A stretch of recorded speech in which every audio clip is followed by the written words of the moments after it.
یہ بتا چکا ہوں آپ کو کہ جو حضور کی حدیث جو ہے ان الفاظ کے ساتھ آئے کہ اللہ یہ کہتا ہے، تو وہ قرآن تو نہیں ہے، لیکن معلوم ہوا کہ وہ حدیث قدسی ہے، اور اس سے ثابت ہوتا ہے کہ ایک وحی خفی بھی حضور کو ہوتی تھی جو قرآن میں درج نہیں ہوتی۔ وحی جلی وہ ہے جو قرآن میں ہے۔ ممکن نہیں ہے کہ وحی جلی کا ایک حرف بھی قرآن کے اندر نہ آیا ہو، لیکن وحی خفی آپ کو اور مجھے بھی ہوتی ہے۔ الہام سا ہو جاتا، کبھی دل میں ایک بات آ جاتی ہے، پتہ نہیں کہاں سے آ گئی، میں تو سوچ نہیں رہا تھا۔ کبھی انسان جو ہے اس کے وہ سچا خواب دیکھتا ہے، آپ نے خواب میں ایک واقعہ دیکھا اور دوسرے دن یا چوتھے دن وہ جوں کا توں واقعہ جو ہے ظہور پذیر ہو گئے، یہ بھی وحی ہے۔ اور حضور نے فرمایا الرؤیا الصادقہ یا الرؤیا الصالحہ، یہ نبوت کے 46ویں یا 60ویں اجزاء میں سے ایک جز ہے۔ خواب سچے خواب۔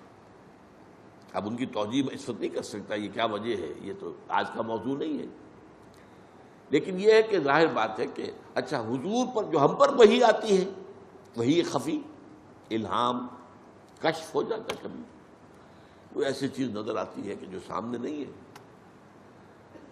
یہ بیداری میں ہو جاتا ہے، اور بعد میں معلوم ہو گیا کہ وہ شاید اسی طرح تھی یا خواب سچا۔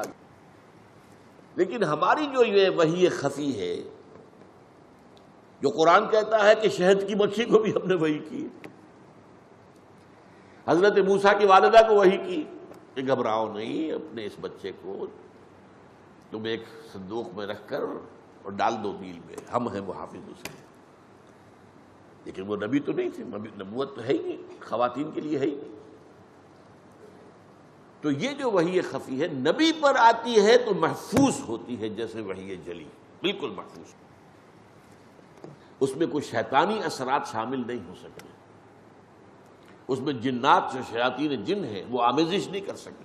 ہم پر جو آتا ہے اس میں غلط بھی ہو سکتا ہے، اس میں شیطانی آمیزش بھی ہو سکتی ہے، اس میں ہماری وشفل تھنکنگ کو، جسے حدیث نفس کہتے ہیں، ہمارا نفس بات کر رہا ہے، جس کو کہ جو ہے فرائیڈ، وہ تو اسی خواب کو جانتا ہے نا، اس کے نزدیک خواب کیا ہے؟ نفس کے اندر دبی ہوئی خواہشات جو کسی وجہ سے پوری نہیں ہو رہی ہیں، وہ خوابوں میں آدمی اس کو دیکھ کر دل بہلا لیتا ہے۔ یہ خواب اس کی یہ دبی ہوئی خواہشات ہیں، یہ اس کے نفس کے وہ تقاضے ہیں جو کسی وجہ سے پورے نہیں ہو پا رہے ہیں۔ تو اب وہ جو ہے وہی چیزیں اس کے سامنے مجسم ہو کر اور وہ خواب کی شکل میں، یہ ہے در حقیقت جسے کہا گیا یہ جو خواب ہے یہ نفسانی خواب ہے۔ ایک جو خواب سچے ہیں وہ ملائکہ کی طرف سے، اللہ کی طرف سے۔